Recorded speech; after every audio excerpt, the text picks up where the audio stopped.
Kirap merah putih dari Monas menuju Istana Merdeka menjadi pembuka peringatan HUT Republik Indonesia ke-81. Kirap dimulai dari Cawan Monas, melewati Jalan Medan Merdeka Barat, dan berakhir di halaman Istana Merdeka. Telah terkubur 20 hari, bisakah forensik mengungkap misteri? Polisi membongkar makam Soetrimo, orang dekat ex-Jampitsus Febri. Otopsi ulang diharapkan dapat menemukan bukti baru untuk melengkapi proses penyidikan dan mampukah ekshumasi menguak fakta dan menjawab semua kejanggalan? Untuk membahas selengkapnya lebih lanjut telah bergabung bersama kami ahli forensik Dr. Dian Novita. Selamat sore, Dok. Selamat sore, Mas David. Ya, Dok, dalam kasus kematian Soetrimo yang dinilai janggal, ya, seberapa penting ekshumasi untuk mengungkap cause of death yang sebenarnya? Ya, terima kasih Mas David. Jadi untuk mengungkap sebab kematian, bila ada dugaan kematian tidak wajar, salah satu cara dan menjadi cara yang paling tepat adalah dengan memeriksa jenazah tersebut melalui pemeriksaan luar yang dilanjutkan dengan pemeriksaan dalam atau otopsi. Karena dalam kasus ini kondisi saudara S sudah dalam kondisi meninggal dunia dan dimakamkan, maka tindakan yang dilakukan adalah ekshumasi atau penggalian kubur yang tentunya diharapkan nanti pemeriksaan jenazah ini bisa menemukan bukti-bukti secara medis dan bisa dibuktikan secara ilmiah untuk mencari sebab matinya seperti apa. Baik, Soetrimo ini kan sudah dimakamkan 20 hari ya. Apakah dalam rentang waktu tersebut penyebab kematian masih dapat diketahui secara akurat begitu? Ya, tentu waktu atau jeda kematian dari kronologi kejadian hingga dilakukan pemeriksaan itu sangat berpengaruh terhadap hasil pemeriksaan yang akan didapat. Kaitannya dengan kondisi jenazah yang mengalami proses pembusukan itu tentu akan berpengaruh terhadap keakuratan dari hasil pemeriksaan. Namun saya yakin bahwa tim pelaksana akan berupaya semaksimal mungkin dengan adanya pemeriksaan secara menyeluruh dan ketelitian serta adanya kolaborasi dari antar ahli. Di sini sudah melibatkan dari beberapa institusi terkait dengan dokter forensik dari PDFMI, dari akademisi maupun dari fungsional, dan tentu saja melibatkan dari ahli histopatologi, patologi anatomi, ahli toksikologi, dan ahli DNA. Tentu nanti diharapkan hasilnya memiliki keakuratan dan dapat dibuktikan secara ilmiah. Oke, tadi ada 3 hal itu yang disebutkan dari pihak oleh Prof. Siapa tadi pas konvers dengan pihak kepolisian ya. Ada histopatologi lalu DNA juga ya. Ahli DNA, ahli toksikologi dan juga toksikologi. dihadirkan. Nah, untuk yang pertama dulu tadi itu apa yang dicari untuk mendapatkan apa dari histopatologinya? Ya, baik Mas David. Dalam pemeriksaan ekshumasi yang dilanjutkan otopsi ini tentu kita harus melihat secara menyeluruh mulai dari pemeriksaan luar itu untuk menyingkirkan kemungkinan-kemungkinan tanda kekerasan yang lain ya. Di antaranya apakah ada luka-luka karena kekerasan tumpul, kekerasan tajam atau senjata api, dan termasuk tanda-tanda dugaan keracunan apabila masih bisa ditemukan ketika dalam kondisi 3 minggu ini. Nah, selanjutnya dilakukan pemeriksaan dalam atau otopsi itu harapannya adalah untuk melihat organ-organ yang ada di dalam, apakah ada kemungkinan penyebab lain seperti penyakit misalnya ya, atau termasuk pengambilan sampel-sampel organ yang nanti akan dilanjutkan untuk pemeriksaan toksikologi dan histopatologi untuk mencari apakah masih ada zat-zat yang tersisa atau residunya yang bisa memberikan petunjuk apakah sebab kematiannya ke arah sana. Baik, apa ada perbedaan informasi yang bisa diperoleh dari otopsi terhadap jenazah yang masih baru dengan yang setelah ekshumasi? Iya, perbedaan itu tentu akan berpengaruh juga terkait dengan hasil pemeriksaan. Semakin cepat untuk dilakukan pemeriksaan dari waktu kejadian yang terjadi di hari H misalnya ya, maka akan lebih akurat dan lebih memiliki penampakan luka-luka yang ada, kemudian organ-organ termasuk cairan-cairan tubuh yang mungkin masih bisa terperiksa dengan baik ya.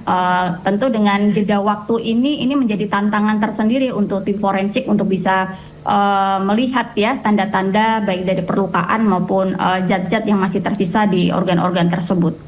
Oke, nah ini salah satu dugaannya Soetrimo ini diracun ya, ini dugaan aja. Apakah racun masih bisa terdeteksi setelah jenazah dikuburkan selama beberapa minggu? Iya, racun itu juga bermacam-macam zat Mas David ya.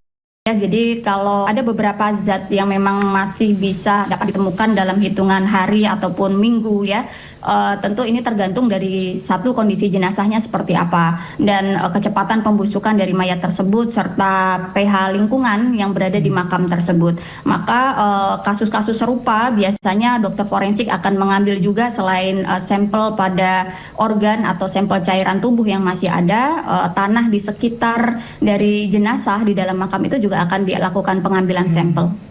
Oke, nah jika nih ya organnya sudah mengalami pembusukan, sampel apa yang masih dapat digunakan untuk pemeriksaan toksologi? Rambut kah, kuku, tulang, jaringan atau cairan tertentu?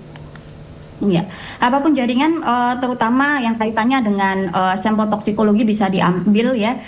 Kalau darah mungkin sudah rusak atau lisis ya, jaringan-jaringan lain yang bisa diambil diantaranya lambung, saluran sampel-sampel saluran pencernaan seperti kerongkongan, kemudian apabila curiga bahwa zat ini masuk melalui saluran pernafasan, tentu sampel-sampel di swab tenggorok ataupun di paru-paru ya, dan organ-organ lain yang bisa diambil tentu bisa memberikan petunjuk yang akan lebih lengkap dan memiliki akurasi yang lebih bagus.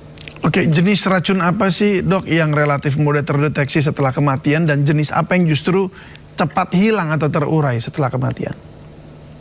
Zat-zat toksikologi itu juga jenisnya banyak sekali dan tergantung juga dipengaruhi oleh jenis zatnya, kemudian cara masuk ke dalam tubuh seseorang, kemudian berapa kadar yang dikonsumsi oleh jenazah tersebut. Nah, ini menjadi tantangan tersendiri juga untuk melihat apakah masih ada sisa atau residu zat-zat tersebut di dalam tubuh.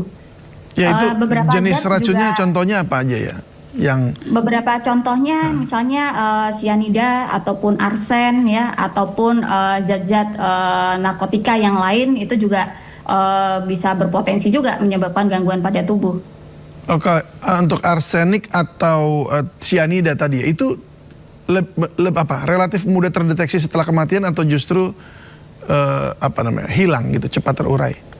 Iya, tergantung banyak faktor Mas David ya. Jadi pertama tadi dari bentuk sediaannya, apakah zat tersebut berupa cairan atau dalam bentuk makanan atau dicampur dengan zat-zat lain misalnya dalam mengkonsumsi, kemudian berapa banyak yang diminum atau dimakan ya. Kemudian ada beberapa zat juga yang memiliki karakteristik gampang menguap gitu ya ketika terkena udara ataupun tercampur dengan zat lain. Baik, nah ini kan Sutrimo ditemukan dengan mulut berbusa ya. Dari perspektif forensik, apakah kondisi seperti ini merupakan petunjuk keracunan atau justru bisa karena penyebab lain? Ya, temuan adanya busa halus itu masih banyak kemungkinan Mas David ya. Artinya apakah busa halus ini berasal dari saluran pernafasan atau saluran pencernaan terlebih dahulu. Kalau di saluran pencernaan maka dapat muncul busa halus apabila terganggu saluran nafasnya, misalnya terjadi sumbatan pada jalan nafas ya.